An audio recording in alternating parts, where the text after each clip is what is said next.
Hello, my name is Matt Wakefield. I am the CDBG Program Manager here at the Office of Community and Rural Affairs. Thank you for joining me on the first of what will be a series of videos talking about our income survey process.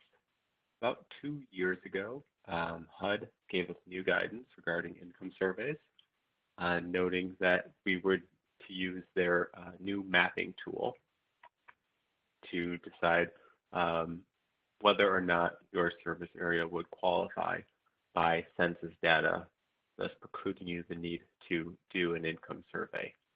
As part of that changes, we had to change up our income survey process to let you all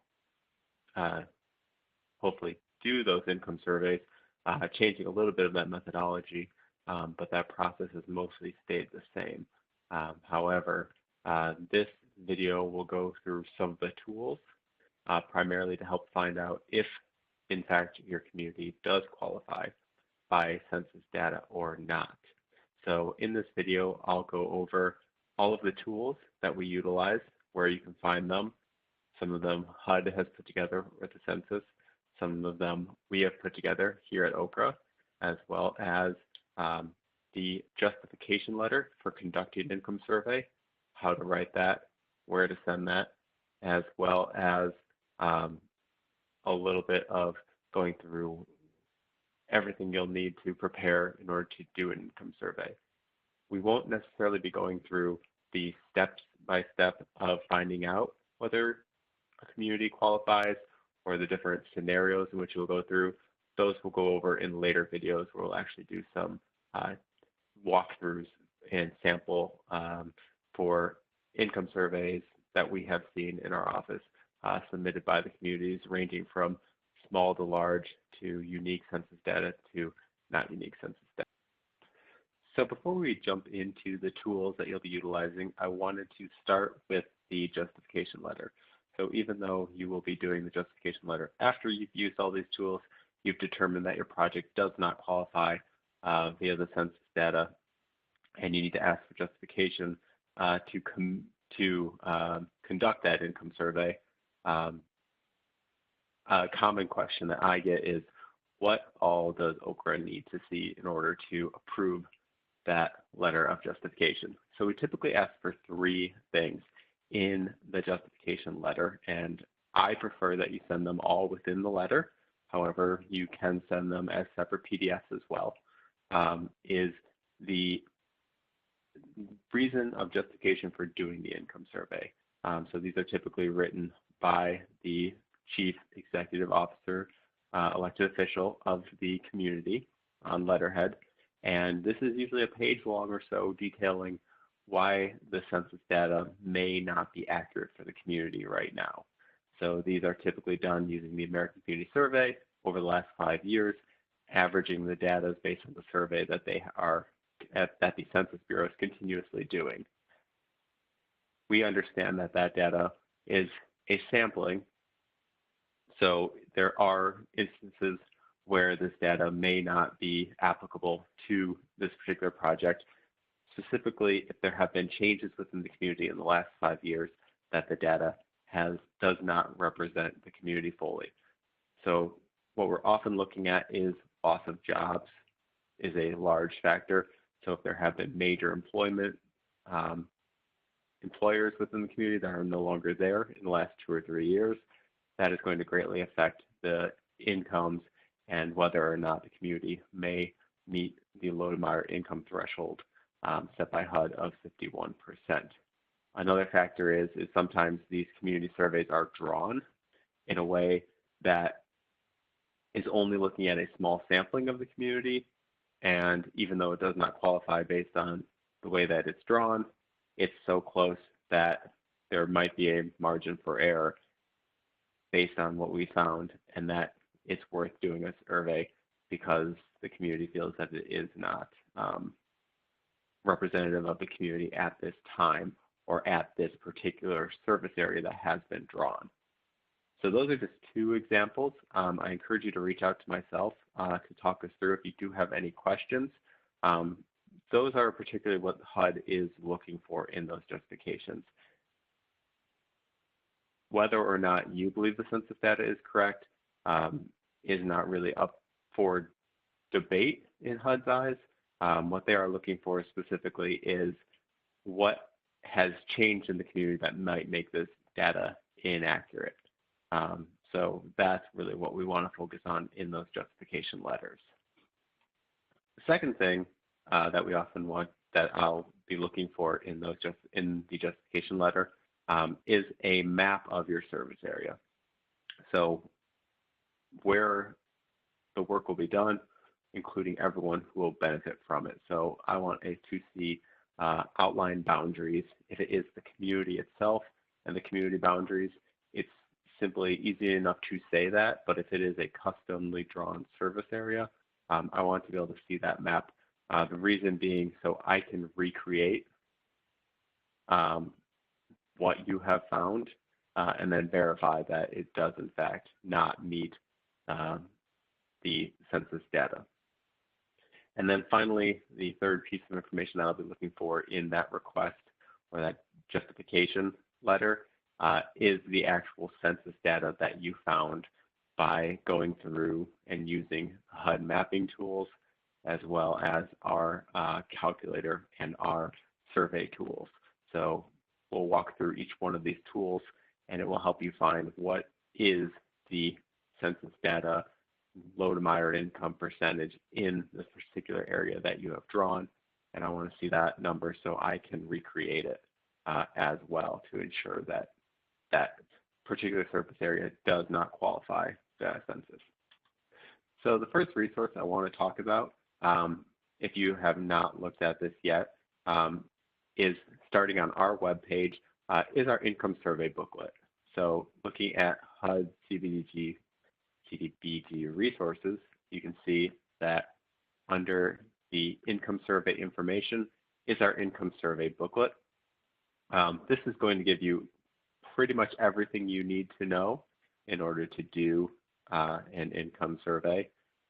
This video and the subsequent videos are supplements to this booklet. So if you have not looked through this booklet, I encourage you to do that first before reading or looking at any of the other tools and going from there. So staying on this page, the second tool I want to talk about is our income survey sample size tool and survey worksheet. So this is something we've put together to help you make the calculations and kind of a decision tree to understand what you'll need to collect in order to do an income survey. So our income survey worksheet looks like this, and it really is broken down into two different columns. And this works as sort of a decision tree.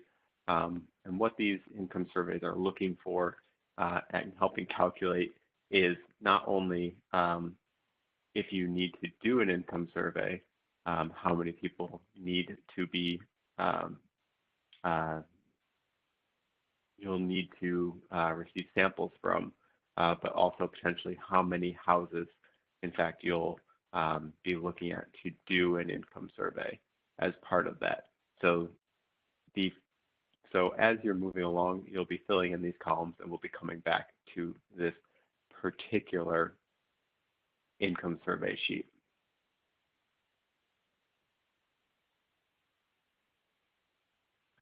So the actual first tool that you'll be using is the HUD Mapping Tool. And so this actually shows all of the world, but we're going to primarily focus in on Indiana here.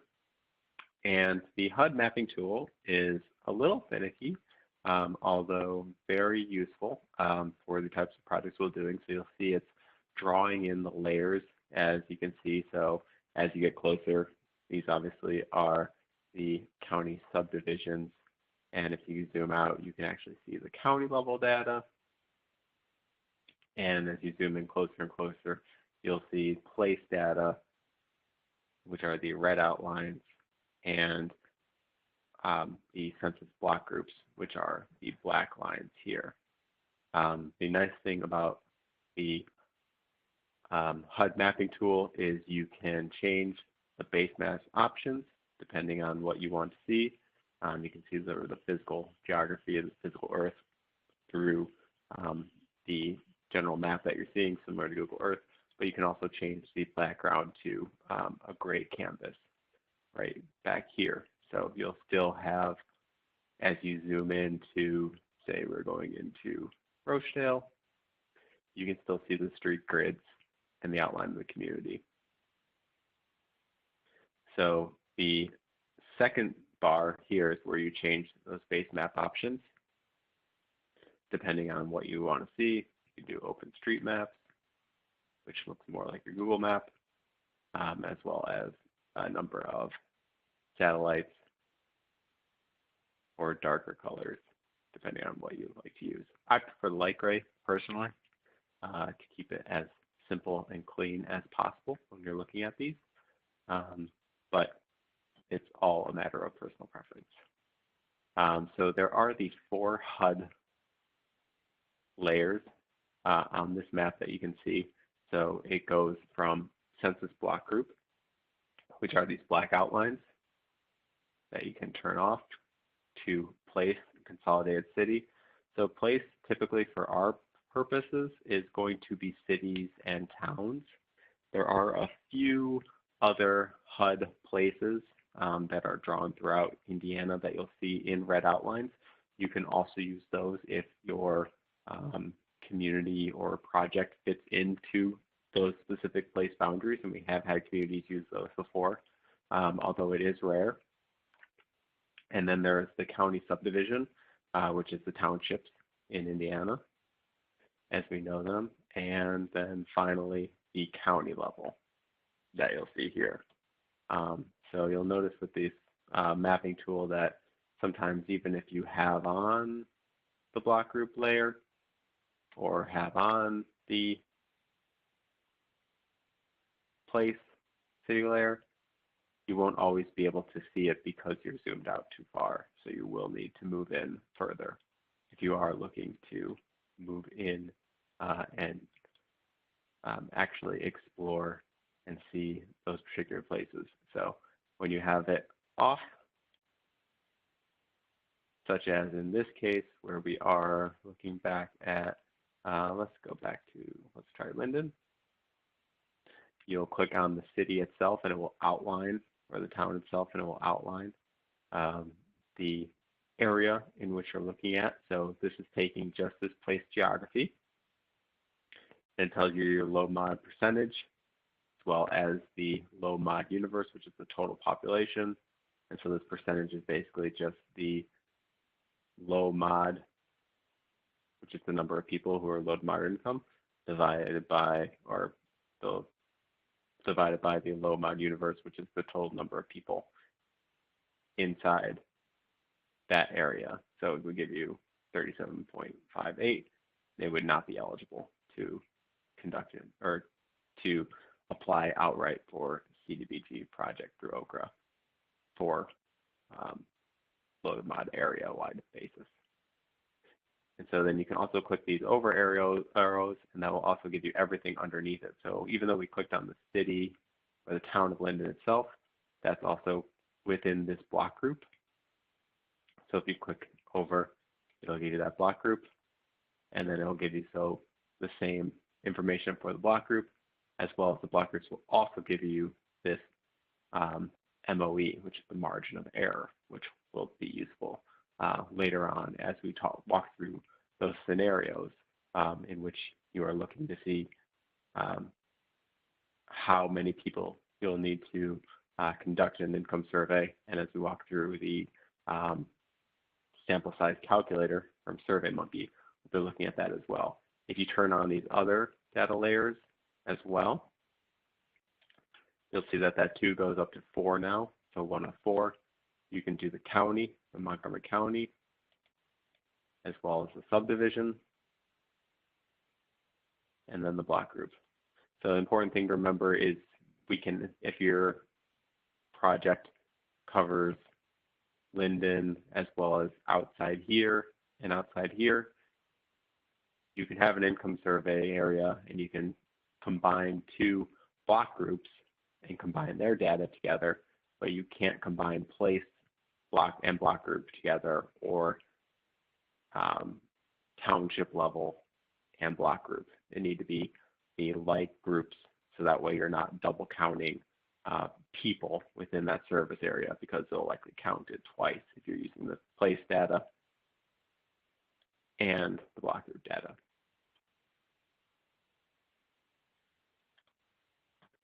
So the next part of this is the drawing tool. And this is something that's come up quite a bit as I've gone a little too quickly here. So this is another instance where kind of going out can sometimes show you too much or not enough. So I typically always like to use polygons when drawing my service area. And so in this particular case, if your service area is unique and not perfectly fit in, so essentially if you are doing a project that is in New Richmond and just north of this area, so you know that not more than just the population of New Richmond are in fact benefiting, but also that not everyone within inside the census block group is benefiting, then you're going to need to potentially draw your service area if it goes beyond just one of the potential geographies. So if it was just beyond Richmond, you would just use this block group here. Oops. So you would just use this block group. Oops. There it is. We started on that one. So this is the block group you would use. You would see that it does not qualify, and you would need to do an income survey potentially to show that the area qualifies. However, if your service area goes across two of them, and you need to calculate whether or not they qualify by combining these two block groups together, in the past, or you would have to do that, but this tool allows us to export that data from these two and then combine them to see if in fact this service area will qualify outright as part of this process. So in order to do that, we would use our drawing tool, and sometimes this is in a couple different instances. I'll show you how to do it in some of our walkthroughs when we're looking at a number of different projects, but you're just going to do a quick drawing of this service area, making sure it's as accurate as needed to be. So if you know you're just using these two block groups and it's not particularly close to the edge of any of them potentially, then you can just kind of put those two, and you'll see that it gets everything inside that is available. So you're seeing that it does get two counties because it crosses that county line, crosses three different township lines, but also these block groups. So then in order to this block group, you can export to CSV, which is going to give you a Excel sheet. And it's going to give you just the data of those two block groups exported. Maybe. Oh, it's freezing up.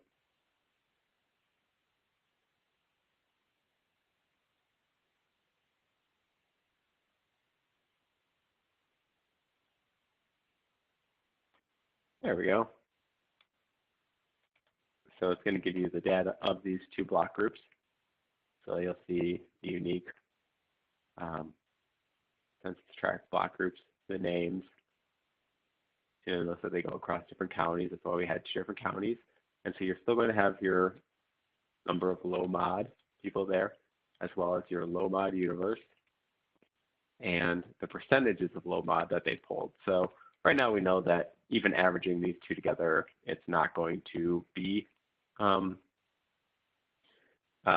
it's not going to qualify for or not going to qualify by census, and we need to do an income survey. But we want to see what that total number is, because that's something I'll be looking for in that justification letter. So you'll see here that for this particular project, you cannot average these two low mod percentages together. So these are the percentages. What you'll need to do is add up your low mod and then divide it by the total of your low mod universe of those two block groups. So typically I will just do auto sum of these two columns. And then between these two, I will do equals.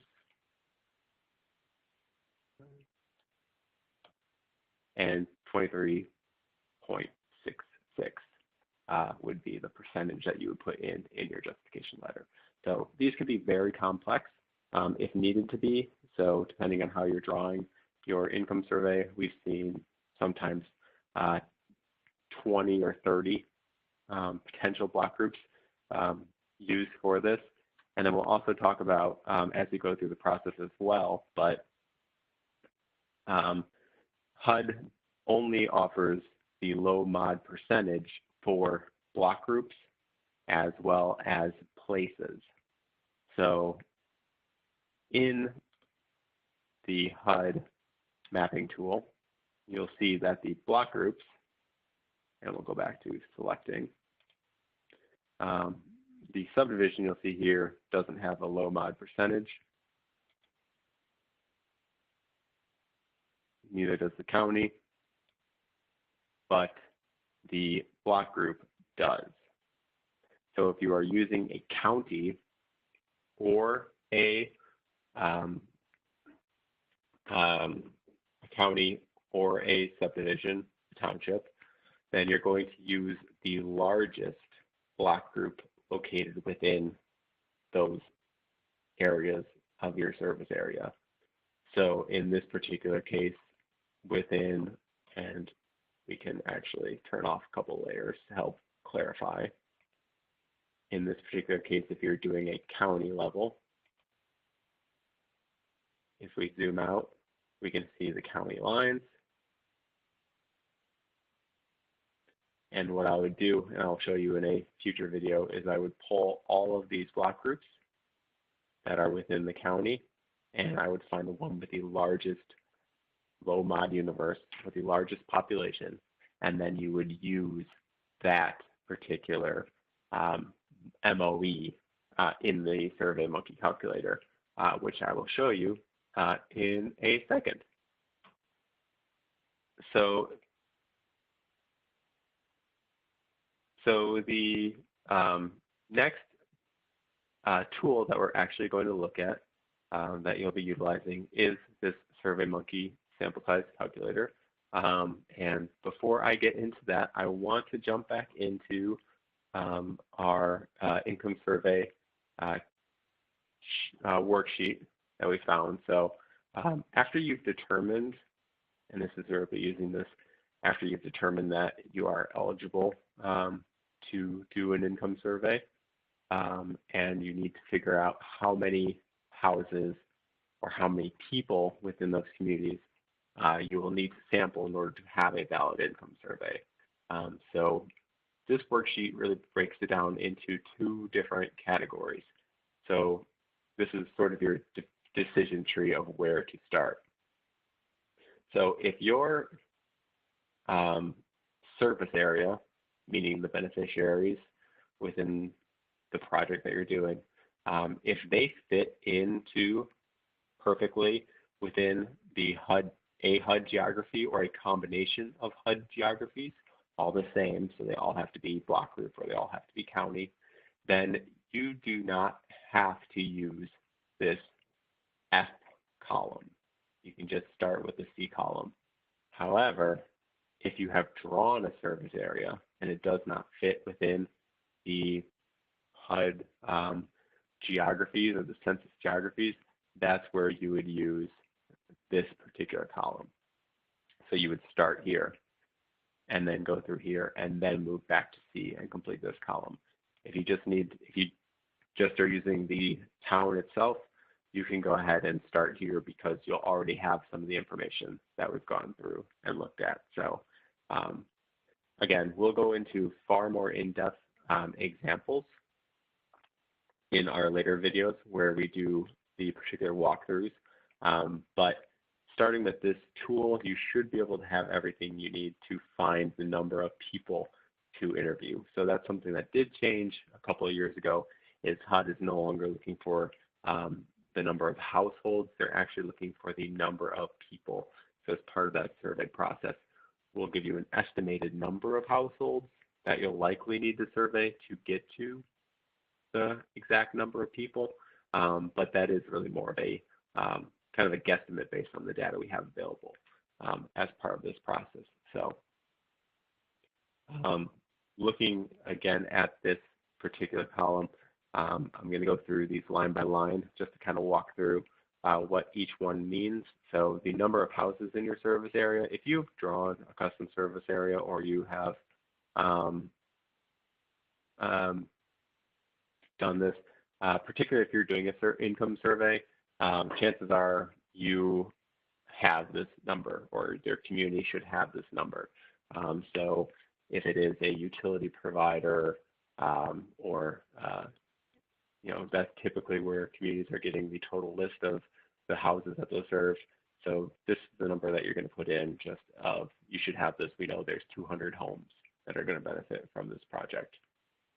The low mod universe of closest geography in HUD's mapping application. Again, the closest geography in HUD's terminology is this kind of these pre-drawn geographies, so the block groups or the townships. And so what they mean by the closest is the smallest geography that the entire project fits into. So if it is this county and this project covers, 75% of the county, you would use all of these census block groups totaled and combined, not the county itself as part of that. So you would draw and add up those census block groups. However, what you'll want to check and make sure is that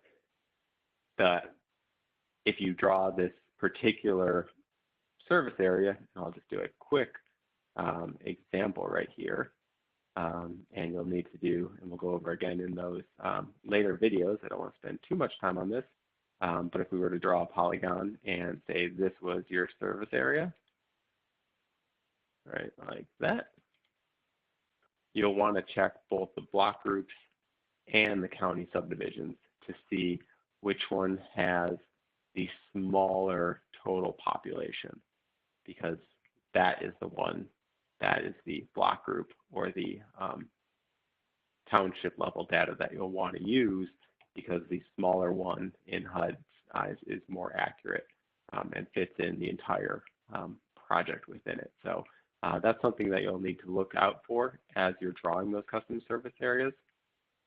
But in this particular tool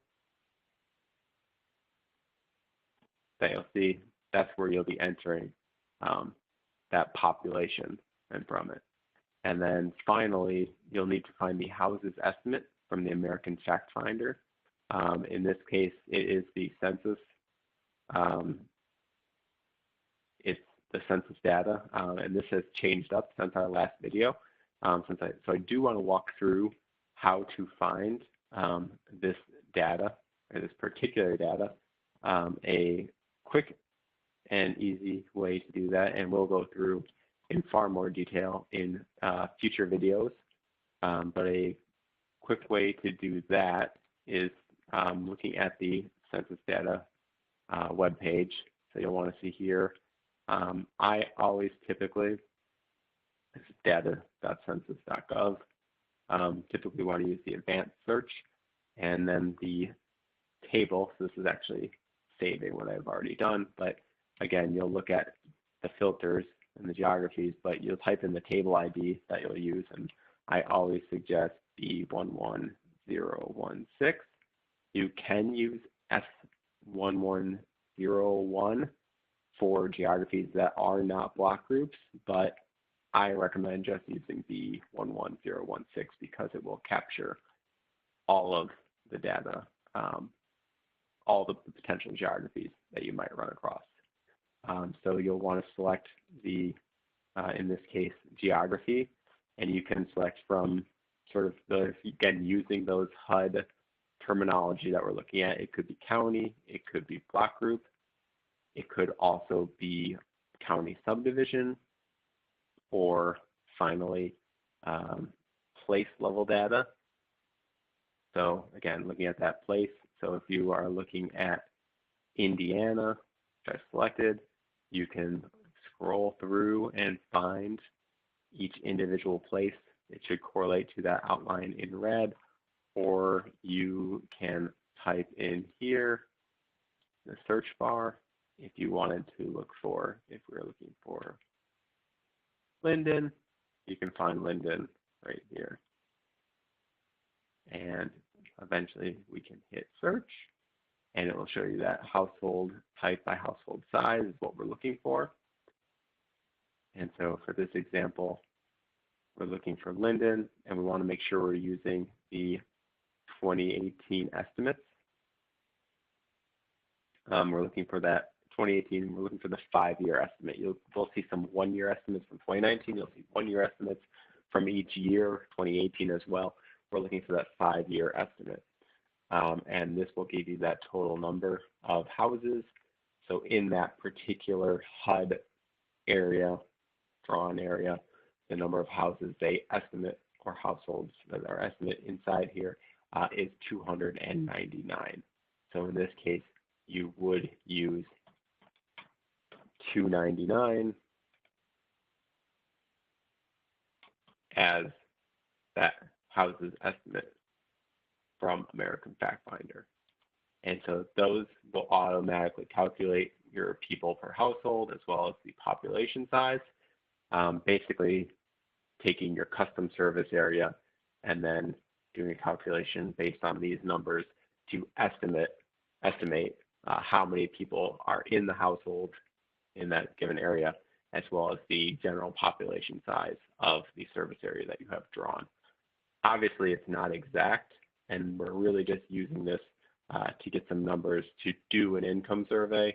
You're not relying on this as your number of people inside or that you're looking for.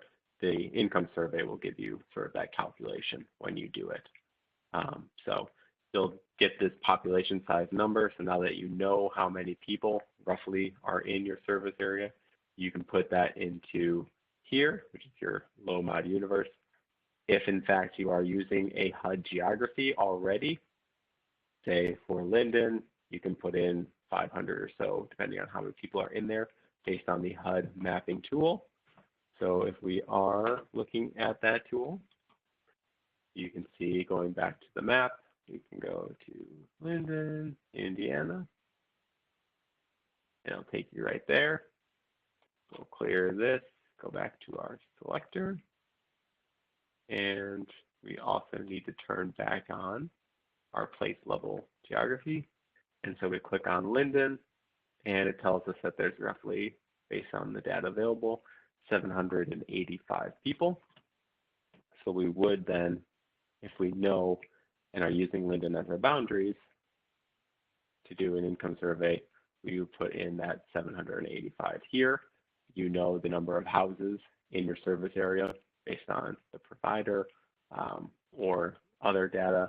And then the number of people to sample is where you're going to use that SurveyMonkey calculator.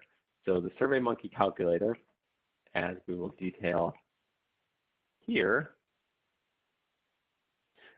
gives you the basically the number of people that you will need to survey as part of your income survey process. So based on the population, and we'll use Linden as an example, we'll say it's 785. Your confidence level is always going to stay at 95, and this is where you're going to put in that margin of error. So our margin of errors are, first of all, going to be capped at 10. So you cannot have a margin of error larger than 10, even if the census data tells you that it is. So if you remember correctly, HUD and through the mapping tool does not have a margin of errors for in the mapping tool for place geography. They also don't have it for subdivision or county. So for subdivision or county, we already talked about how you would find it using the block groups, but place we actually have on our OCR resources. So we have margin of errors for place geographies, and so this is within Indiana. So if you download this, you can find it here, and it's going to look something like this with all of the place geographies that we've seen. And we'll go down to Linden. And you can see that the margin of error in this case, and we want to use this low mod, not the universe, so low mod margin of error is 10.5. So in this case, for the SurveyMonkey calculator, we would just cap it at 10. So the highest you can use is 10. If it was 4.3%, we would put in 4.3. So going back to that SurveyMonkey worksheet or calculator, we know that our margin of error is 10, meaning that we need to sample 86 people. So this is key thing to remember. This is not the number of houses. This is the number of people inside those households. So you're looking for 86 in order to have a valid income survey.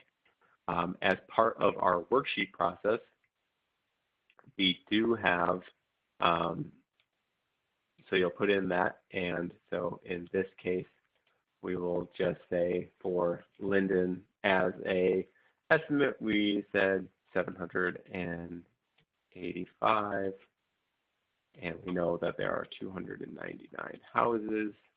So it calculates that there's roughly 2.625 people per household. And we know that the number of people to sample based on our worksheet was 86. And so this, we know that we need to interview 86 people. That's the number we're looking for.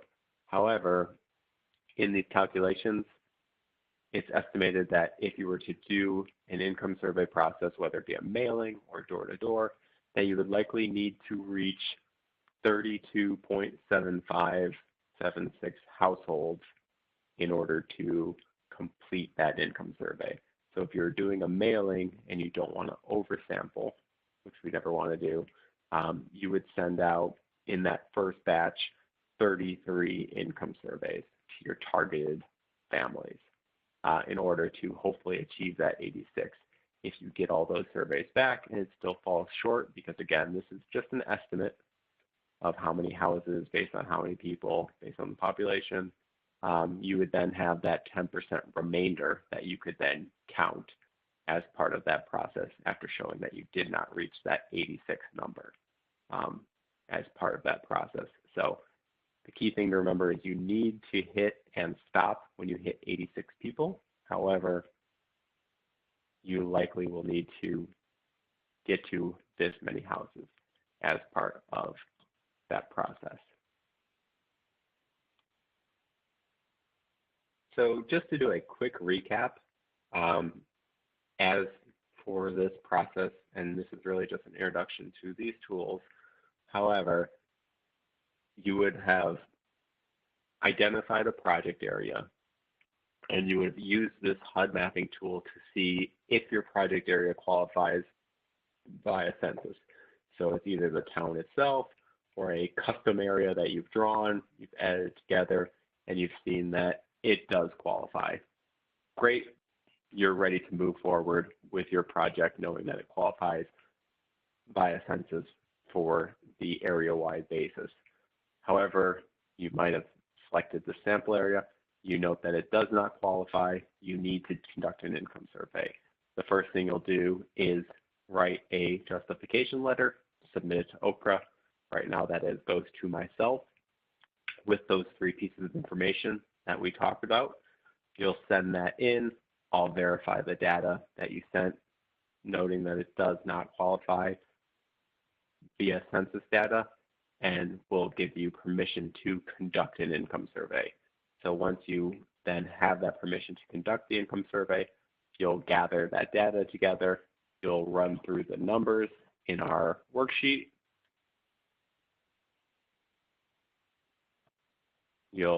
if you've drawn a custom area, you'll fill out that and then move over to this area. If you're not using custom area, but you're just using a HUD defined boundary, you'll put in the numbers here. You'll find the number of people that you need to survey.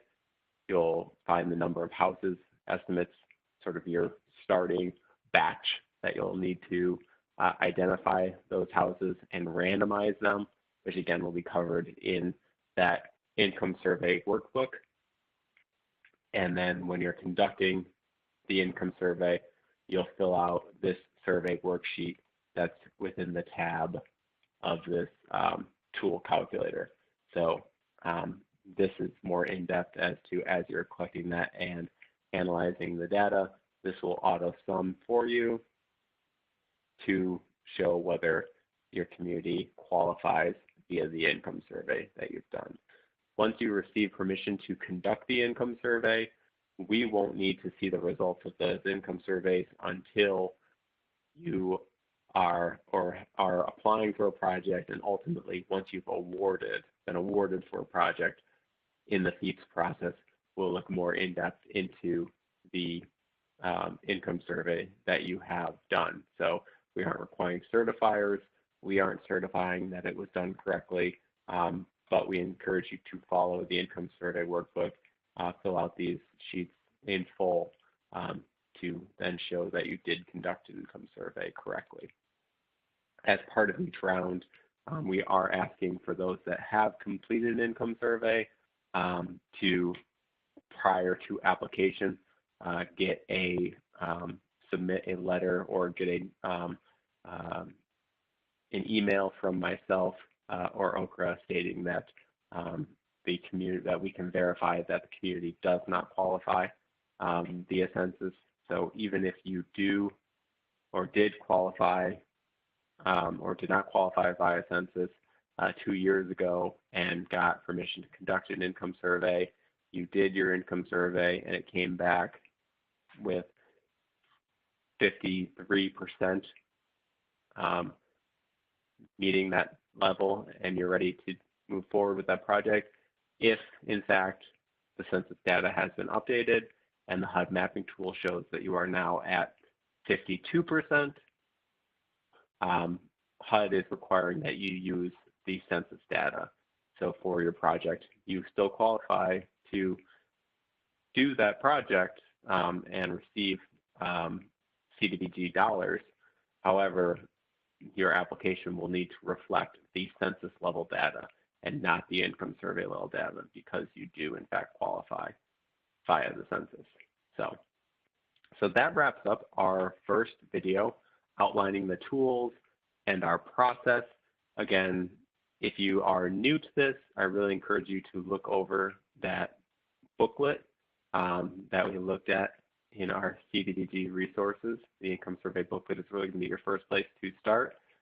This works as a supplement of walking through the tools that you will be utilizing, and then future videos will dive into some examples of really using those worksheets and looking at different complex potential service areas and problems and how to utilize those tools as examples. So thank you very much for joining me. And as always, if you do have questions, please feel free to reach out to myself, Matt Wakefield, or the CDBG Director, Eric Ogle. We're always happy to answer your questions and are interested in your feedback about this process or some of the tools that we've created. So thank you very much and have a good day.